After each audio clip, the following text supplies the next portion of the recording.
Hola, muy buenas noches. Son las 19 horas, en punto de este domingo 20 de mayo de 2020, y estamos en el Palacio Nacional de México, en la Ciudad de México, y vamos a iniciar la conferencia de prensa diaria sobre la situación de la pandemia de COVID, enfermedad causada por el nuevo coronavirus SARS-CoV-2. Hoy vamos a tener dos elementos, o tres, pero vamos a iniciar con el informe técnico que presentaré yo mismo y posteriormente vamos a tener un espacio donde vamos a hablar sobre la maternidad. Obviamente hoy es Día de las Madres, felicidades a todas las mujeres que tienen esta dicha de ser madres, pero vamos a hablar de algunos elementos relacionados con la maternidad y la doctora Nadine Gassman, titular de InMujeres, nos compartió un video, ¿cierto?, que vamos a proyectar inmediatamente antes de la sesión de preguntas y respuestas. Y también hoy tenemos el gusto y el privilegio de que varias mujeres que son madres nos han permitido tener sus comentarios y sobre todo preguntas, y las hemos recibido con enorme gusto porque son preguntas que consideramos muy útiles para la sociedad, no solamente para otras madres que pudieran beneficiarse de conocer la pregunta, conocer la respuesta, sino en general en las familias, en las comunidades. Estas preguntas seguramente han surgido a lo largo de estas semanas de la pandemia y las que todavía nos restan en esta primera fase y en las próximas fases por venir. Entonces, ese va a ser el programa principal de hoy, responder a estas preguntas, y vamos a proyectar los videos de las madres de familia y comentar sobre lo que ellas nos externen. Entonces, vamos a pasar al informe técnico. Esta vez lo presentaré desde aquí. Hoy es el día 49 de la Jornada Nacional de Sana Distancia. Estamos prácticamente a 3 semanas de terminar el periodo originalmente contemplado. Ya hemos dicho que la próxima semana, en la conferencia matutina del presidente, vamos a presentar elementos sobre el cambio de modalidad de las medidas de prevención. Entonces, a nivel mundial tenemos 3.917.000 casos confirmados, personas que han tenido COVID desde que empezó la pandemia. Estamos casi en 4 millones, y recordar que estos son personas que en algún momento lo han tenido, pero permanecen con actividad de enfermedad 1.126.000, que son las personas que en los últimos 14 días han presentado la enfermedad, y estas personas representan el 29% de las personas que han tenido enfermedad. 7% es la mortalidad acumulada, la letalidad, es decir, la proporción de personas que teniendo COVID desafortunadamente han perdido la vida. Y en la distribución regional a nivel del mundo, claramente está en disminución en la región europea, pero permanece con una importante representación el continente americano. Asimismo, que ya lo empezamos a mencionar desde hace algunos días, la zona del Mediterráneo Oriental, que es la zona de Asia que está hasta el extremo oriental del mar Mediterráneo, los países árabes principalmente, están cada vez más con actividad y representando una proporción mayor de la epidemia en el mundo. Lo esperable es que esto seguirá creciendo por varias semanas más, en tanto que irá disminuyendo en Europa. La siguiente, por favor. Cuando vemos los números en México que se contabilizan a partir del 28 de febrero, fecha en que tuvimos el primer caso confirmado, hemos registrado ya 35.022 personas que en algún momento tuvieron COVID, y este fue confirmado por laboratorio. Sin embargo, 8.457 de estas personas lo han tenido en los últimos 14 días y lo consideramos, por lo tanto, las personas que en este momento tienen capacidad de contagiar y tienen enfermedad activa. Muy desafortunadamente, 3.465 personas han perdido la vida directamente por COVID y sus complicaciones, siendo la de mayor frecuencia la insuficiencia respiratoria, el daño pulmonar agudo, que es el condicionante más frecuente de muerte. 130.956 han sido estudiadas, esto quiere decir personas que en su momento fueron consideradas como casos sospechosos, personas que tenían los síntomas de COVID, fueron estudiadas con pruebas de laboratorio y resultaron 75.955 de ellas negativas y 35.022 son las que resultaron positivas. Permanecen todavía en estudio casi 20.000 personas, como conocen bien. Esta cifra cambia día a día porque se permanece con las personas que han sido nuevamente identificadas por primera vez como casos sospechosos y que permanecen por un par de días en periodo de estudio. La siguiente, por favor. En nuestro mapa de casos acumulados, solamente el estado de Colima ha tenido menos de 100 casos o hasta 100 casos, pero todos los demás han tenido más de 100 casos, en algunas situaciones como en la Ciudad de México, varias millares de casos, lo que corresponde por un lado con la actividad de la enfermedad y por el otro lado con la población. Y en la siguiente diapositiva lo podemos ver en una gráfica de columnas que nos muestra claramente los números. Ahí está la Ciudad de México con casi 10.000, 9.737 casos, seguida de un poco más de 5.000 casos en la región metropolitana del Valle de México, en lo que ocupa a los municipios conurbados del Estado de México. Y en el orden se preserva lo que hemos comentado: Baja California, Tabasco, Sinaloa, y Veracruz ya supera en casos acumulados a Quintana Roo, que como veremos en unos minutos se encuentra ya en una fase de estabilización de la epidemia o incluso en declive. La siguiente. Cuando consideramos específicamente los casos recientes, los casos de los últimos 14 días, de estos 8.457, la distribución es también en toda la República, pero tenemos todavía varias entidades que no han llegado a 100 casos recientes. Y se ven en el mapa pintados de color verde o verde claro, incluso como Durango, que tiene menos de 50 casos recientes registrados. En la gráfica de columnas que sigue en la próxima diapositiva, vemos también a la Ciudad de México y el valle, la zona conurbada en el Estado de México, correspondiente al Valle de México, como la zona con la indiscutible mayor carga de enfermedad, con casi 3.600 casos acumulados casos agudos recientes entre las dos entidades federativas, seguidos de Tabasco, Veracruz, Baja California, Morelos y Yucatán. En la siguiente lo podemos ver en forma de incidencia, esto es decir, cuando queremos comparar poblaciones que son de distinto tamaño, y es muy claro que el número de casos depende también del tamaño de población. Donde hay más población hay más casos. Para poderlo comparar adecuadamente tenemos que dividirlo por el número de habitantes que hay en cada entidad federativa, y de ello resulta esta medida muy conocida en epidemiología que se llama incidencia. En México en general tenemos 6.6 personas que han tenido COVID en los últimos 14 días por cada 100.000 habitantes, 6.6 por cada 100.000 habitantes. Y se distribuye de una manera heterogénea en el territorio nacional, de acuerdo a lo que se ve con distintas intensidades del color verde en el mapa que está frente a nosotros, pero que si lo vemos además en una gráfica de columnas en la siguiente diapositiva, podemos verlo de manera numérica en forma mucho más clara.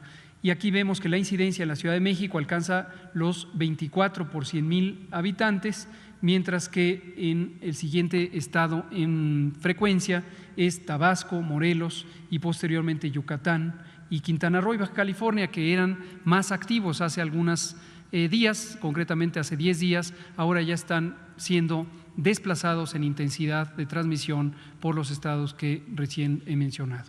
La siguiente. La mortalidad la representamos por el número de personas que muy lamentablemente perdieron la vida por tener COVID, y vemos a estas 3.465 personas representadas por día de ocurrencia de la defunción en todas esas columnas de color azul.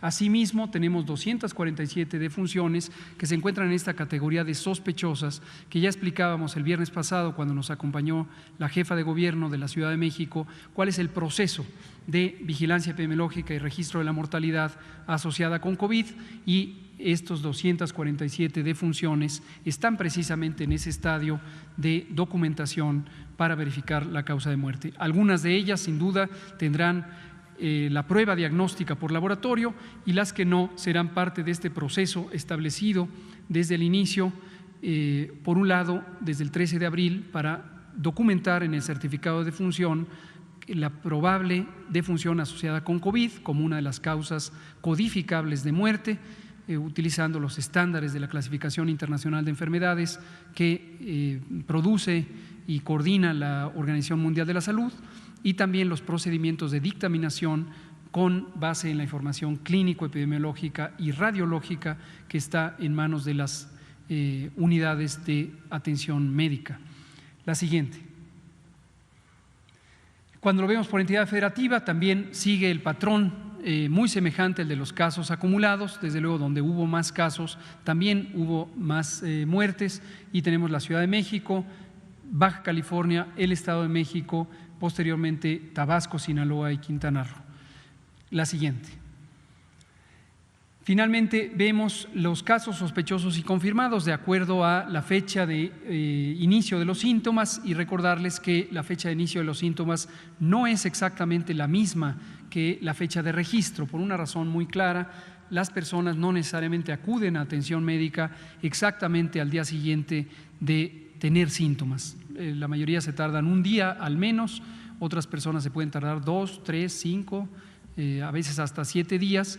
Y aquí aprovecho, como lo hemos hecho en otras ocasiones, para recordarles que las condiciones que pueden aumentar el peligro de complicación de COVID incluyen la edad mayor de 65 años, la condición de embarazo y también las enfermedades crónicas, en particular la hipertensión, la diabetes, la obesidad, la enfermedad pulmonar crónica, la enfermedad cardíaca crónica, el tabaquismo y también la inmunosupresión por distintas causas, siendo cáncer una de las más comunes, y también la condición de vivir con VIH cuando ha habido un deterioro importante del sistema inmune. La cuenta de CD4 está baja, está muy baja.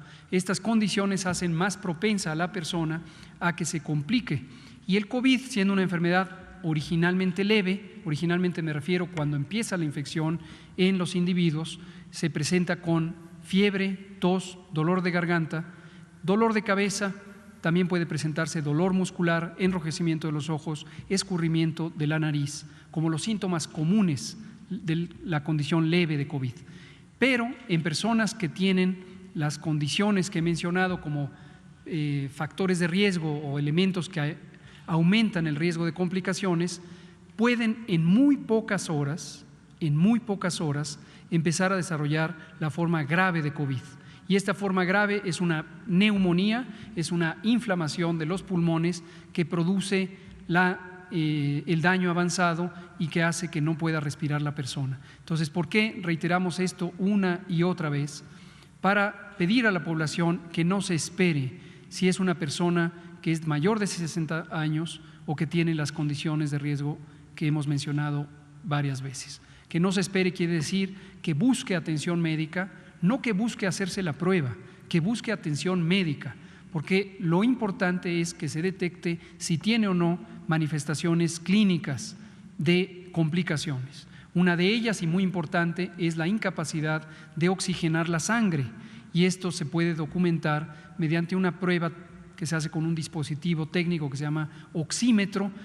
Es un aparatito electrónico en donde se pone una especie de pinza, no duele, no lastima, sobre el dedo, y en unos pocos minutos esta tecnología permite documentar cuánto oxígeno está recibiendo la sangre, siendo lo normal más de 95% y por debajo de 95% siendo un signo de preocupación, y abajo de 85% siendo de extremada preocupación, y por eso es importante acudir pronto a las unidades de salud si se tiene estas condiciones de riesgo.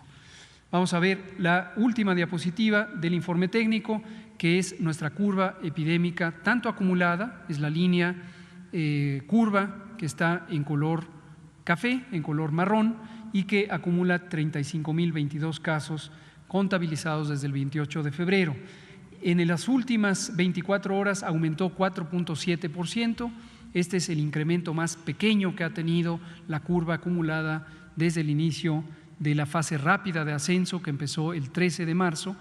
No necesariamente quiere decir un patrón de reducción de la velocidad de cambio, pero vale la pena destacarlo hoy que ocurre. Sigamos expectantes de cómo se comporta en los siguientes días. Y en las últimas 24 horas acumulamos 1.562 casos nuevos confirmados que fueron registrados. Y lo que se ve en las pequeñas barras anaranjadas al final es exactamente lo que ocurre cada día. La última barra, por lo tanto, tiene una altura de 1.562, que es la aportación más reciente de esta epidemia en el conjunto del país. Muy bien, pues vamos entonces a pasar al siguiente elemento. No vamos a tener la presentación de la sección de salud materna y perinatal, esta la tendremos después. La queremos incluir con otros elementos de salud reproductiva que nos presentará más adelante la doctora Carla Berdichevsky. Y vamos a pasar entonces a las preguntas. ¿Mande? Al video y a las preguntas. Al video.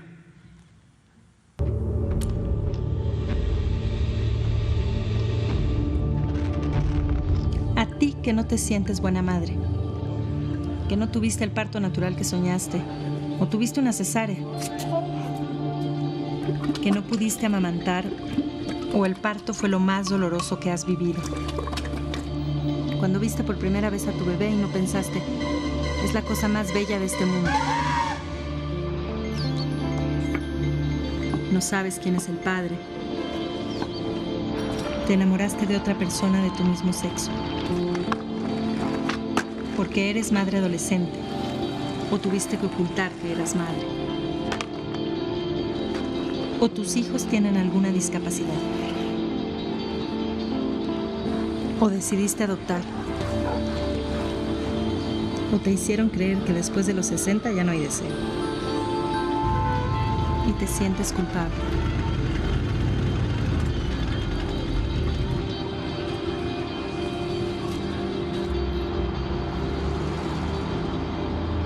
Y te dicen que no amamantes en público. Ya pasaron 6 meses y tu cuerpo no volvió a ser el mismo. Decidiste abortar.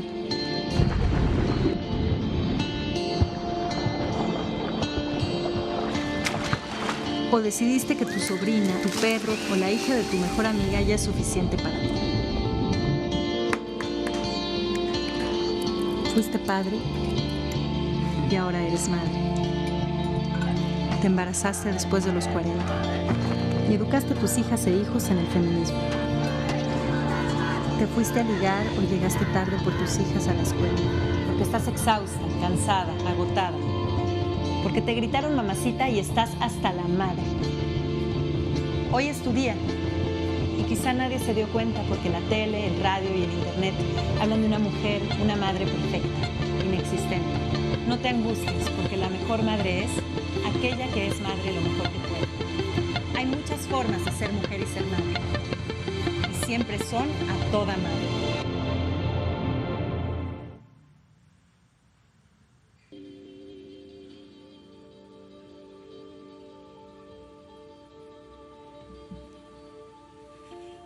Perfecto. Muchas gracias. Este video nos lo compartió InMujeres y agradezco al Instituto Nacional de las Mujeres, a la doctora Nadine Gassmann y también a la secretaria de Gobernación, la ministra Olga Sánchez Cordero, quien finalmente encabeza todo el grupo, tanto en el caso de InMujeres, también de la CONABIM y otros organismos que están trabajando al interior del gobierno federal en varias de las frentes importantes que tienen que ver con la prevención de la violencia contra las mujeres y su posible eliminación o erradicación, que usted comentaba hace unos días precisamente, también los derechos sexuales y reproductivos de las mujeres, y tenemos una gran alianza, la Secretaría de Salud, con todas estas instancias, pero mi agradecimiento y reconocimiento a la Secretaría de Gobernación, a su titular, la doctora Sánchez Cordero, a Nadine Gassmann, a Candelaria Ochoa, entre otras de las compañeras, Luz Rosales, también de Indesol, que conformamos un grupo de trabajo sobre esta agenda. Vamos a pasar entonces a preguntas del público, y los videos vienen después. Perfecto. Vamos a abrir entonces a preguntas y ustedes nos ayudan a tener el tiempo para los videos. Perfecto. Por favor, usted, adelante. Vamos a dejar esto aquí. Gracias. Permítame leer la pregunta. Lisbeth Álvarez, reportera del diario Basta, del Grupo Cantón.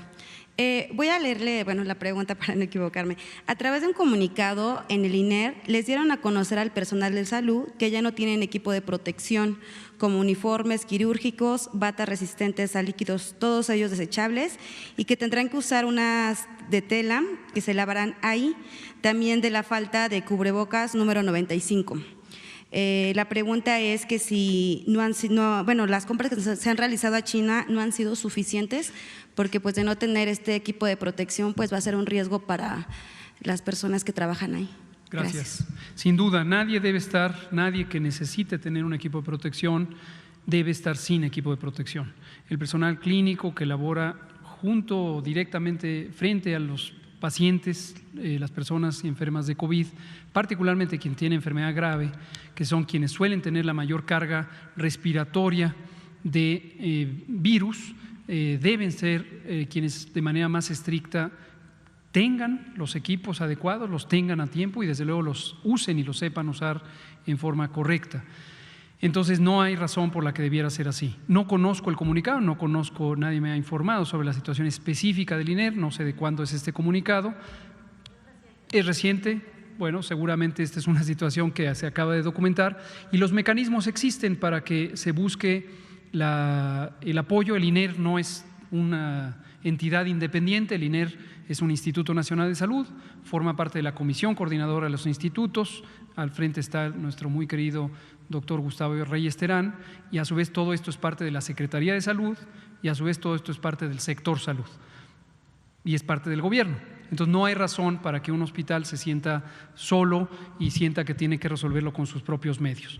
Los aviones del puente aéreo siguen llegando, no se han interrumpido, y la dotación de equipo de protección personal se calculó en varios millones de piezas según se necesitara. Por ejemplo, los cubrebocas N95 se estimaron en 11,5, casi 12 millones de piezas originalmente, pero conforme se vayan solicitando más, van a ir llegando más. Es decir, no hay límite.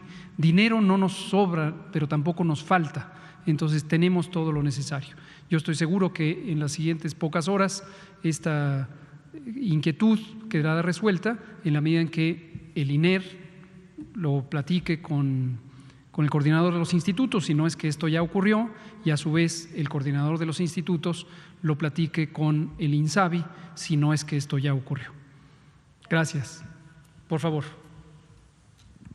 Gracias, buenas noches. Poncho Gutiérrez. Hace unas horas se reportó el primer nuevo caso de coronavirus en Wuhan, en China, donde se originó toda esta pandemia.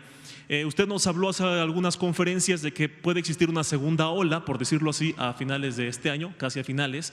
¿Qué panorama se espera para entonces? Es decir, ¿seguirán disponibles todas las instalaciones que la Sedena, la CEMAR han dispuesto para esta emergencia sanitaria?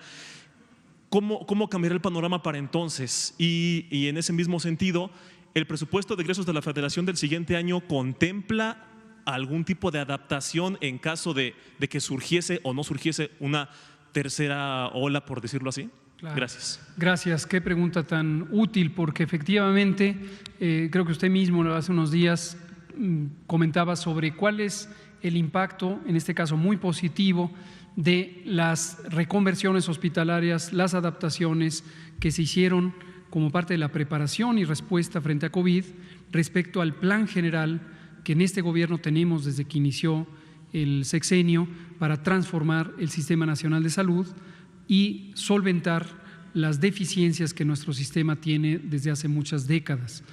Y efectivamente así lo vemos, no necesariamente el modo de operación, que es un modo de respuesta de emergencias, permanecerá en forma fija por muchos meses, pero por lo menos de aquí a octubre, sin duda permanecerán activas todas las unidades, no necesariamente las unidades temporales como la que se instaló en el Autódromo o en el Centro Banamex y otras análogas que se han instalado en los estados, no necesariamente van a permanecer. Las reconversiones hospitalarias en su momento tendrán que permitir que haya una continuidad de operaciones para atender los otros problemas de salud y todo esto lo estamos contemplando día con día. Ayer mismo, que fue sábado 9 de mayo, tuvimos una de muchas reuniones periódicas que tenemos con el presidente y con todo el grupo de trabajo, y precisamente analizábamos cómo podemos tener estos beneficios de manera permanente. Y salieron algunos ejemplos muy alentadores. El ISSSTE, por ejemplo, el ISSSTE tiene históricamente una insuficiencia de capacidades. ¿Por qué razón? Porque ha crecido la población, pero también ha crecido el número de personas trabajadoras del Estado, y el ISSSTE no ha crecido en esa proporción. Incluso en algunos casos se ha achicado. Tenemos un ejemplo concreto en Morelos, en Cuernavaca, Morelos. Había un hospital que el ISSSTE tenía abandonados desde hace 10 años. 10 años está abandonado un hospital que está rumbo al centro de Cuernavaca, en la bajada por la avenida Morelos.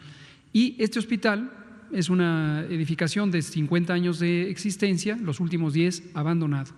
Y como parte de este programa, la Secretaría de la Defensa lo tomó en sus manos y en menos de 4 semanas lo rehabilitó por completo. Esto implicó cambios estructurales, reforzamiento de la ingeniería y obviamente acondicionamiento para que estuviera utilizable, y ya está utilizable. En las próximas 2 semanas se van a terminar de construir 3 quirófanos en este hospital, y estos son beneficios permanentes. Entonces, sí, efectivamente vamos a tener la oportunidad de impulsar esta agenda de reforma del Sistema Nacional de Salud para aumentar su capacidad. Respecto a los rebrotes, no perdamos de vista esto. Hemos dicho hace varias semanas, preparémonos para una epidemia larga. Eso lo que quiso decir y sigue queriendo decir es la velocidad a la que disminuya la epidemia podría ser más lenta que la velocidad a la que ascendió. Ese es uno. Segundo, cuando venga octubre, puedo garantizar que va a llegar la influenza.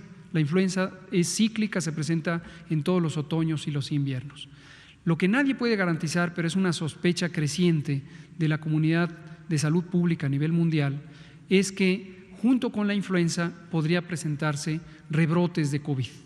Y dado que se manifiestan de manera semejante, con un porcentaje muy grande, 80-85% de casos leves, pero con un 15% de casos graves, puede ser que eso pudiera representar un reto adicional.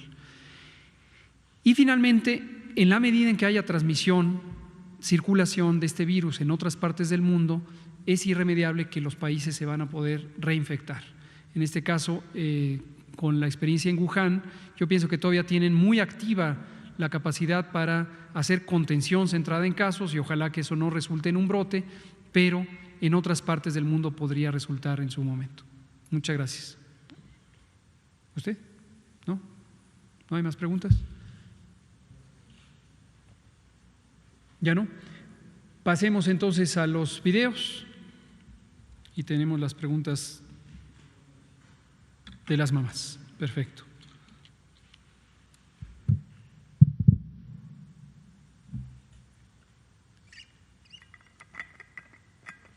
Hola, doctor.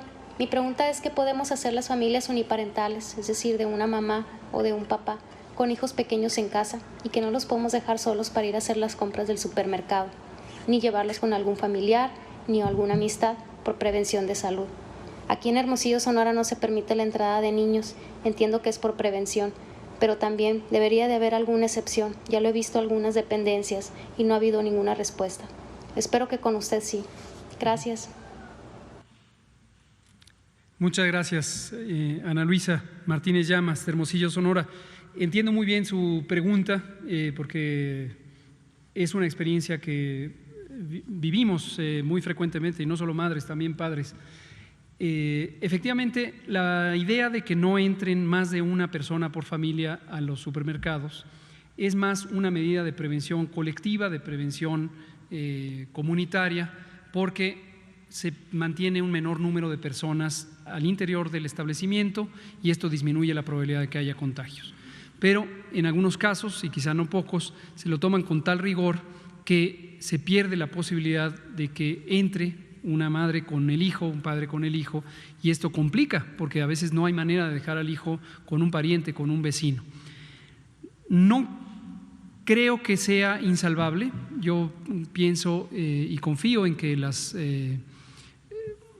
establecimientos comerciales, en este caso los supermercados, pueden tener el criterio apropiado para adaptar las condiciones. Mi sugerencia es que actúen como consumidoras y consumidores también, los que son padres de familia, y directamente lo expresen ante las gerencias de los centros de abastecimiento para que cambien el criterio y pueda existir la posibilidad en una forma ordenada, en una forma regulada, pero que algunas madres pudieran en un momento dado llegar con el hijo y poder entrar con el hijo a utilizar la tienda, obviamente con el compromiso de que el aforo total del establecimiento disminuya. En términos del riesgo, afortunadamente los niños, las niñas, quienes tienen menor edad, menor de 20 años, no se han identificado ni en México ni en el mundo como una población de alto riesgo. Al inicio de la epidemia nosotros lo decíamos, los considerábamos como de alto riesgo porque no había suficiente conocimiento sobre el comportamiento de COVID y lo tomábamos por analogía con la influenza, pero hoy sí sabemos que las personas menores de 20 años que no tengan enfermedades crónicas no son poblaciones de riesgo. Entonces, en concreto, mi sugerencia es abordarlo de manera directa con las gerencias, si es posible en manera organizada, mandando una carta, por ejemplo, con firmas de varias conocidas, para que el establecimiento de su uso considere este criterio flexibilizado y respetando la sana distancia, respetando los aforos limitados, permita obviamente una situación muy real, que es que una madre soltera, una madre de un hogar monoparental o un padre, insisto, pudieran ser acompañadas de sus pequeños. Vamos a la siguiente, Olivia María Cortés Díaz. Hola, ¿qué tal, doctor López-Gatell? Mi nombre es Olivia Cortés y te escucho desde el estado de California en Estados Unidos. Gracias por el espacio. Mi pregunta es la siguiente. Si yo enfermara por el virus que causa el COVID-19 y mi cuerpo creara defensas contra ello, estas defensas estarán presentes en la leche materna, ¿cierto? Y de ser así, ¿el sistema inmune de mi bebé se vería beneficiado? Gracias. Muchas gracias, Olivia. Es una pregunta muy interesante. La respuesta franca es que no se sabe todavía. Teniendo como referencia otros coronavirus, no se conoce que exista una historia de transmisión o transferencia de anticuerpos hacia la leche materna. En otras infecciones, sobre todo las infecciones que causan diarreas, las infecciones enterales, sí existe y está muy bien descrito un mecanismo en donde se estimula lo que se conoce técnicamente como inmunidad de mucosas, que produce un tipo de anticuerpo muy concreto que se llama IgA, es una clase de anticuerpos que llega a la leche materna y se le transfiere a los lactantes, pero no se sabe todavía en el caso de COVID. Ahora, si tomáramos como referencia otros coronavirus o la influenza, teniendo muy claro que genéticamente influenza y COVID son muy distintos, no se conoce tampoco que esto pudiera pasar. Lo que sí se conoce que puede pasar es que exista transferencia de anticuerpos por vía placentaria. Cuando una madre está embarazada, puede transferir los anticuerpos a través de la placenta. Estos circulan en la sangre del producto, el niño, la niña que se está formando, y generalmente, es un poco arbitraria la fecha, pero generalmente en los primeros 6 meses de vida de la nueva criatura mantiene inmunidad contra las infecciones que ha experimentado la madre. Gracias, Olivia. Vamos con Eunice Abigail Hola, Solano. Buenas tardes, doctor Gatell. Tengo 2 dudas para usted. Bueno, mi hijo tiene una discapacidad motriz y ¿qué estrategia se podría implementar para aquellas personas que acudían a un centro de rehabilitación y que por la situación del COVID-19 ya no pueden tomarlas? Y la segunda, ¿será posible que puedan transmitir media hora diaria de rutina de ejercicios de rehabilitación física en casa para poder apoyar a esta parte de la población? Muchas gracias. Muchas gracias, Eunice. Esta es una pregunta también, me parece muy importante. Esta misma pregunta la hizo una niña con una discapacidad motriz el 30 de abril, cuando tuvimos la sesión dedicada a ellas y ellos. Esperamos que, bueno, varias cosas. La primera es, esperamos que ya relativamente pronto logremos empezar a regresar a las actividades, si no normales, en el contexto de lo que vamos a identificar como una nueva normalidad. Esto es decir, hay adaptaciones permanentes que vamos a hacer a nuestra vida en el espacio público, en el funcionamiento de los establecimientos públicos, sociales o privados, en nuestro trabajo, en las escuelas, etcétera. Y desde luego la rehabilitación es una de las actividades fundamentales que está priorizada para continuar. Seguramente entre las distintas disposiciones específicas se incluirá la pronta rehabilitación, restauración de los servicios de rehabilitación. Ahora, ¿qué recomiendo durante lo que nos falta de la Jornada Nacional de Sana Distancia? Utilizar las recomendaciones que sin duda les han hecho en los centros de rehabilitación para seguir aquellos ejercicios que se pueden hacer en casa. Estoy consciente que no todos se pueden hacer porque algunos requieren un equipamiento específico que está en las unidades de rehabilitación. Y sobre la idea de las rutinas, me parece excelente. El doctor Ricardo Cortés Alcalá, nuestro director de promoción de la salud, precisamente ha estado en estrecha comunicación con algunas unidades de rehabilitación, específicamente la Fundación Teletón, con quien hemos tenido también un muy cordial y productivo acercamiento, y yo creo que podemos explorar si algunas de esas rutinas las pudiéramos poner, si no como una transmisión aquí en la conferencia diaria, sí con videos que estén disponibles en nuestro micrositio, pero lo vamos a ver con el doctor Alcalá hoy mismo. Gracias. Sofía Juárez, por favor. Buenas noches, doctor Gatell. Mi pregunta es, tomando en cuenta el esquema básico de vacunación, ¿podría ayudar a prevenir a que mi bebé se contagie de COVID? Y también mi pregunta es, ¿cuándo será pertinente asistir al centro de salud a aplicarle las vacunas que le hacen falta, tomando en cuenta la cuarentena? Muchas gracias. Sofía Juárez, muchas gracias por esta pregunta, porque me hace pensar, me hace identificar que pudiera haber un estado de desinformación a nivel local respecto a las vacunas. Las vacunas, el esquema nacional de vacunación en ningún momento ha sido suspendido, en ningún momento. Lo único que se pospuso fue la Jornada Nacional de Salud Pública, que es la que antiguamente conocíamos como Semana Nacional de Vacunación y posteriormente Semana Nacional de Salud. Este es un evento masivo de movilización de los recursos de salud en las comunidades que duraba antes una semana, ahora dura 15 días, que la empezamos en octubre de 2019 y que no pudimos hacerla ahora en el mes de marzo de 2020. Pero eso no quiere decir que la vacunación se haya interrumpido. Y como usted bien señala, Sofía, las vacunas están disponibles en los centros de salud. Entonces, por favor, usted y todas las mamás que tengan hijos en edad de vacunarse, lleven a sus niñas y niños a vacunarse. Sigan el calendario de la Cartilla Nacional de Vacunación. La mayoría de las vacunas se ponen a los 2, 4 y 6 meses. La del sarampión se pone al año de vida y a los 6 años de vida. Y hay otros detalles de la vacunación que están ahí. Ninguna ha sido interrumpida. Deben atenderse todas en tiempo y forma, y los centros de salud están operando, tienen las vacunas y pueden abastecerlas y deben abastecerlas. Respecto al otro componente de la vacuna, desafortunadamente tener todas las vacunas para las otras enfermedades no protege de manera específica para COVID. Gracias, Sofía. Eva López Chávez. Adiós, doctor Gatell. Menadia Eva Lissi. Nakan Rosita. Suavani kielstä raastakaa imuainen sillä COVID-19. Kielen bitirvintinsä stil. Ruintinsä sitä. Nas vungli patsani de virginal o patsani in biskielen. Skini bitirvin kanne wani walit. Sokane lingle kanne pagdit kanne dita. Patsani. Kani rahkieni, rahkikane wani siam wani gul. Titu etsiastil.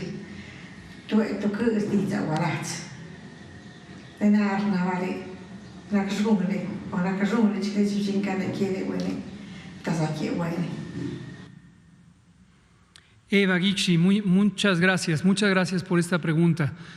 Efectivamente, en las comunidades indígenas, en las comunidades que tienen otras identidades culturales y lingüísticas, que hablan otras lenguas, sigue prevaleciendo, porque es un vicio ancestral, es una limitante muy antigua en México, prácticas de discriminación, prácticas donde no se le dan los derechos completos, suficientes a las personas que hablan una sola lengua y que esta lengua no es el español. México es un país multicultural y multilingüe, y así está reconocido por la Constitución ya desde hace varios años, y tenemos que seguir presionando para que cambien estas actitudes en el personal, sobre todo el personal gubernamental, en este caso el personal de salud, del gobierno federal o de los gobiernos estatales. No hay razón alguna por la que no se haga un esfuerzo para comunicarse con las personas que hablan una sola lengua. A veces pareciera una situación difícil, pero no lo es, porque localmente hay muchas personas como usted misma que son bilingües, y entonces ese es un mecanismo de comunicación efectivo. El Instituto Nacional de Pueblos Indígenas, que muy acertadamente encabeza el licenciado Adelfo Regino, está haciendo un esfuerzo impresionante y sumamente positivo para acercar a las comunidades indígenas con los derechos, y al revés, para que el gobierno, las unidades operativas de gobierno ejerzan plenamente o garanticen plenamente el ejercicio de los derechos de las personas que son monolingües. Entonces, no hay razón, esto quisiera decirlo no solamente en el caso de su mamá, me parece totalmente comprensible la preocupación que usted tiene. Su mamá seguramente por ser mayor de edad, posiblemente por tener alguna enfermedad crónica, efectivamente tiene un mayor riesgo de complicarse si es que padeciera COVID, y necesitamos que ella, al igual que todas las personas semejantes, mujeres y hombres que son monolingües, tengan la posibilidad de comunicar sus síntomas, sus preocupaciones, y puedan recibir pronta atención. Los manuales y demás lineamientos técnicos de la salud que producimos en español están siendo traducidos a más de 12 lenguas nacionales, y esperamos que eso ayude a que también en las comunidades, obviamente los manuales son técnicos, no son para que los lea la población, pero que ayude a que en las comunidades en forma local existan las prácticas técnicas que se han recomendado para que se ejerzan con igual calidad en todos los rincones del país. Muchas gracias, Eva Guicci. Vamos ahora con Marcela Leiva Cardoso. Hola, buenas noches, doctor Hugo López-Gatell. Mi nombre es Marcela Leiva Cardoso, tengo 46 años, vivo en Acapulco, tomo alprazolam y sertralina de hace como 10 años. Y mi pregunta es si los antidepresivos me hacen ser población vulnerable. Muchas gracias. Le quiero expresar mi admiración y respeto para usted y todo su equipo de colaboradores. Gracias. Muchas gracias por sus palabras, Marcela. No, la pregunta es buena y también es muy útil para cualquiera que esté utilizando medicamentos antidepresivos o medicamentos ansiolíticos u otro tipo de psicofármacos. Ayer precisamente tuvimos a nuestras expertas y expertos en salud mental. La respuesta es no, no le hacen más vulnerable a complicarse de COVID, ni los medicamentos antidepresivos, ni la depresión, ya sea esta como originalmente se encontraba antes de que empezara usted en tratamiento, o ahora que está en tratamiento, que espero que esté dando buenos resultados. Entonces no tema, no es esto un factor de riesgo adicional para complicarse de COVID. Lo que sí quisiera expresar, y en consonancia con lo que decían ayer el doctor, los distintos colegas que vinieron, el doctor Quijada, la doctora Lorena Rodríguez, el doctor Gadi Sabiki, el doctor Jorge González, lo que decían sobre la salud mental, las alteraciones del estado anímico, todas las que son consideradas formalmente como síndromes de depresión o síndromes de ansiedad, pero en general las alteraciones anímicas, lo que sí pueden modificar es la percepción de los síntomas. Por ejemplo, una persona que tiene un trastorno depresivo podría no percatarse de una sensación de fatiga y que la sensación de fatiga pudiera ser una manifestación temprana de COVID. O una persona que tuviera un trastorno de ansiedad podría no notar que su respiración acelerada, en el caso de que padezca COVID y el COVID esté presentando un impacto negativo sobre su capacidad respiratoria, pudiera ser eso y no tan solo las manifestaciones de un episodio de ansiedad a los que quizá la persona estuviera familiarizado. Pero en resumen, no, ni los medicamentos que mencionan, el alprazolam o la sertralina, ni otros antidepresivos modifican negativamente el riesgo de COVID o de COVID grave. Muchas gracias, Marcela, y gracias por sus palabras generosas. Vamos a pasar con Blanca Fragoso Olivares. Buenos días, doctor Hugo López-Gatell. Agradezco a su equipo y a usted el esfuerzo de realizar este diálogo con la gente. Mi nombre es Blanca Fragoso Olivares, vivo en la Ciudad de México y desde hace varios años médicos del Instituto Nacional de Psiquiatría, doctor Ramón de la Fuente, me diagnosticaron con depresión y crisis de ansiedad. Y mi pregunta va enfocada al tema de la salud mental. ¿Qué impactos van a quedar por el confinamiento provocado por el COVID-19 y cómo se va a apoyar a las familias que han perdido algún ser querido? Agradezco su atención. Gracias, muchas gracias, Blanca Fragoso. Esta pregunta es sumamente importante. Ayer lo abordaron nuestros colegas especialistas en salud mental, más enfocado, porque era lo que nos interesaba comentar ayer, sobre el estado anímico y la salud mental de los cuidadores de la salud, de las personas del equipo de salud. Pero indiscutiblemente, también para la población en general, esto es una experiencia traumática. Vivir una pandemia como esta implica un cambio muy dramático en nuestro funcionamiento social, en nuestras vidas diarias y sobre todo un confinamiento tan prolongado. Posiblemente en la historia contemporánea de México no había existido una experiencia de confinamiento tan prolongado. Y cambia también lo que significa para nosotros las condiciones de vida diaria, la relación con los otros, la relación con la pareja, con los familiares, con las hijas y los hijos, con los que están distantes, que dejamos de verlos por periodos prolongados. Estoy seguro que a todas las edades se modifica cómo vemos la vida. Quienes han perdido a un ser querido o tan solo conozcan a alguien que ha perdido un ser querido, o acaso es una persona con una familiaridad menor, el vecino, la vecina, el compañero o compañera de trabajo.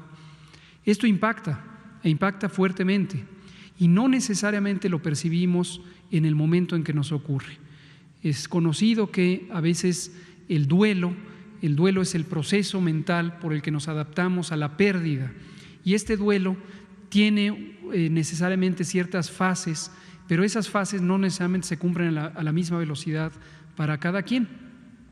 Quien tiene ya un trastorno depresivo o que es propenso a tener un trastorno depresivo se podría precipitar o profundizar, según sea el caso, a partir de la pérdida. Entonces, efectivamente, esta es una situación que nos preocupa porque nuestro Sistema Nacional de Salud, desde hace muchos años, décadas, tiene también grandes deficiencias en su capacidad para atender la salud mental. Esto es algo que ya sabíamos y que no tiene que ver con COVID.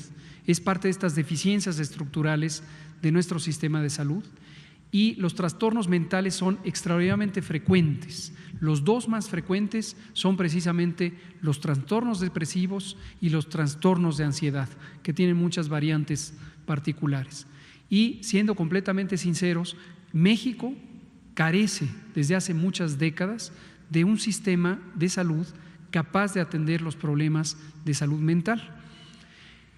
Antes de COVID ya estábamos trabajando en este empeño porque sabemos que la violencia, el consumo, abuso y adicción a sustancias psicoactivas son dos fenómenos que emergieron en los últimos 20 años y que han tenido un impacto muy negativo en nuestra población y no tenemos cómo resolverlos de manera expedita. Entonces, el COVID está resultando ahora un estímulo adicional.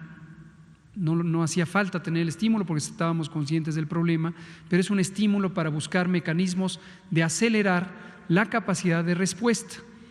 Una de las cosas que veníamos haciendo y seguiremos haciendo es transferir capacidades de especialistas en salud mental de los centros especializados como el Instituto Nacional de Psiquiatría y otros hacia las unidades más cercanas a la gente, hacia el primer nivel de atención.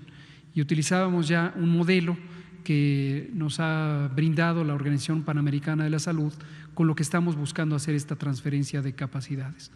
Pero desde luego mi más profunda solidaridad y empatía con las personas que han perdido a seres queridos, estas casi 3.500 personas que quizá en la rutina de todos los días simplemente hablamos de números, son vidas que se perdieron, son seres humanos que fueron familiares, fueron queridos y queridas y tenían un papel que jugar en la vida de la familia, de la comunidad, de la sociedad. Entonces, son irreemplazables y nos duele eso. Entonces, gracias por su pregunta que nos permite recordar eso. Y, desde luego, el compromiso y la responsabilidad de trabajar para atender a la segunda crisis que vendrá después de la epidemia y que es precisamente esta crisis del estrés postraumático relacionado con el confinamiento, con la experiencia traumática de vivir una pandemia y con la pérdida de seres queridos. Muchas gracias. Vamos con Ileana Verónica Zumpano Morales. Buenas noches, doctor Gatell. Soy la psicóloga Ileana Zumpano. Mi pregunta es si para cuando termine la fase de aislamiento ya se tiene preparada alguna estrategia para que seamos conscientes de que no podremos retomar nuestros hábitos y costumbres de acercamiento social. Como sabemos, en México, a diferencia de otros países, estamos muy acostumbrados al contacto físico. De hecho, yo en mis terapias lo recomiendo constantemente. Gracias. Muchas gracias, Ileana. Efectivamente, lo que usted dice es importante porque tenemos que vivir en esta nueva normalidad y sí, es un elemento que estamos revisando, cómo volver a la nueva normalidad cambiando nuestros hábitos. Hay hábitos respecto a la protección de la salud, que en este caso relevantes son la higiene de manos, la higiene del estornudo, de protegerlo apropiadamente con el brazo o con un pañuelo desechable, el mantenernos a sana distancia, el evitar salir a la calle o al espacio público cuando tenemos síntomas. Y todas estas prácticas se pueden incentivar con información, con promoción de la salud, pero también tienen un componente muy fuerte de prácticas culturales aprendidas por mucho tiempo. Lo más probable es que quienes sean más posible de modificar sus hábitos sean la niñez.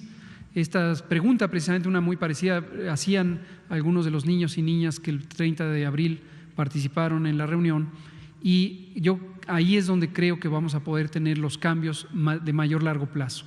Por parte del gobierno sí vamos a incorporar campañas de promoción de la salud que se han perdido en muchos años. Antes eran, quizá en los años 70 y principios de los 80 eran bastante más frecuentes de lo que se usó en los últimos 30 años y definitivamente la promoción de la salud va a ser uno de los elementos cruciales de la acción de la Secretaría de Salud en los próximos años, no solo por COVID, sino por otros temas importantes como el cambio de hábitos alimentarios, por ejemplo. Muchas gracias, psicóloga Ileana Zumpano. Vamos con Carla Ivette Segura Gómez. A ver si nos da tiempo de… Hola, doctor Gatell. Mi pregunta es, ¿hay posibilidad de recontagios masivos y que volvamos a estar en cuarentena? Gracias. Muchas gracias, Carla Ivette Segura. Sí hay posibilidad, hay probabilidad de que haya rebrotes, sí. 1 o 2 etapas inmediatas que hay que mantenernos en alerta. Una es que al momento de salir del confinamiento y que empecemos a tener una recuperación de la nueva normalidad, esta nos lleve a que haya contagios, que haya brotes y que tengamos que tener acciones de contención centrada en personas o de mitigación comunitaria parecidas a las que hemos tomado. Difícilmente las plantearíamos a nivel nacional. ¿Por qué razón? Porque hemos llegado ya en cierta manera al agotamiento de este recurso, dado los impactos tan negativos que causa sobre la economía, sobre la sociedad. Y en todo caso seríamos más selectivos hacia aquellas comunidades que pudieran empezar con transmisiones de difícil control. El otro momento es octubre de 2020, cuando empiece la temporada de influenza. Existe la posibilidad de que tuviéramos un regreso de COVID con una mayor intensidad, y entonces esta podría representarnos retos que requirieran este modelo de cuarentena, pero insisto, procuraríamos que fuera más selectivo o regionalizado. Muchas gracias, Carla. Pasemos a Artemisa Reyes Sánchez y nos va a dar tiempo de atender a Diana Silva. A ver si nos da tiempo de las dos. Doctor Gatell, muy buenas noches. Soy hipertensa y diabética de hace muchos años. Yo quisiera saber, si yo tuviera una emergencia, ¿a qué hospital puedo acudir? Puesto que mi hospital, el Hospital Juárez de México, está acondicionado como hospital COVID. Gracias. Muchas gracias, señora Artemia Reyes.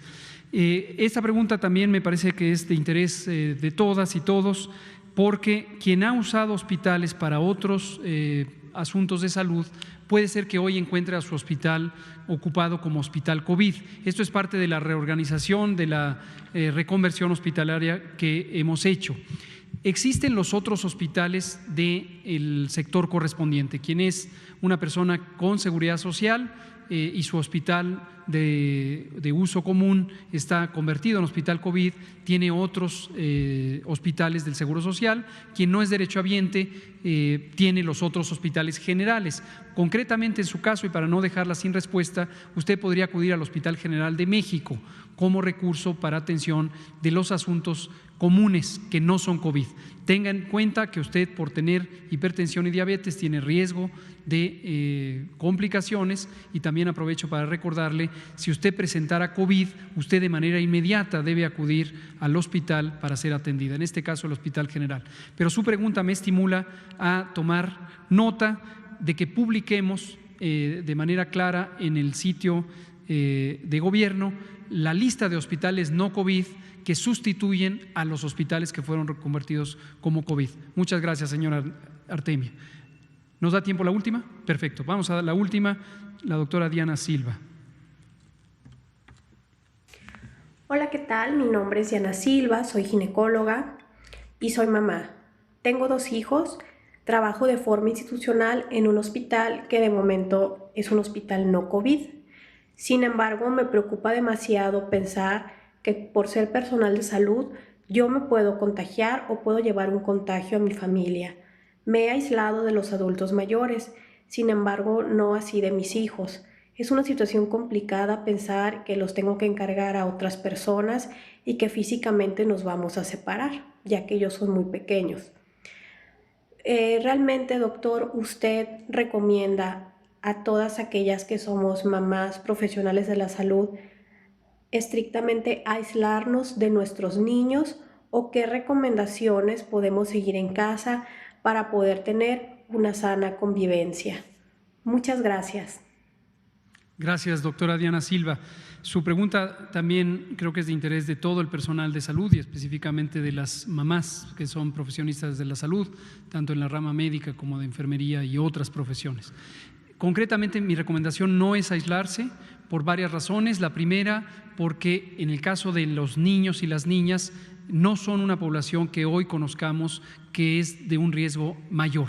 De hecho, en la medida que niños y niñas pudieran, desde luego involuntariamente, no es algo que se deba programar o intentar, pero involuntariamente contagiarse, lo más probable es que van a tener una enfermedad menor, es decir, una enfermedad con síntomas mínimos, de corta duración, y bajo el supuesto de que desarrollen inmunidad permanente, quedarán ya protegidas.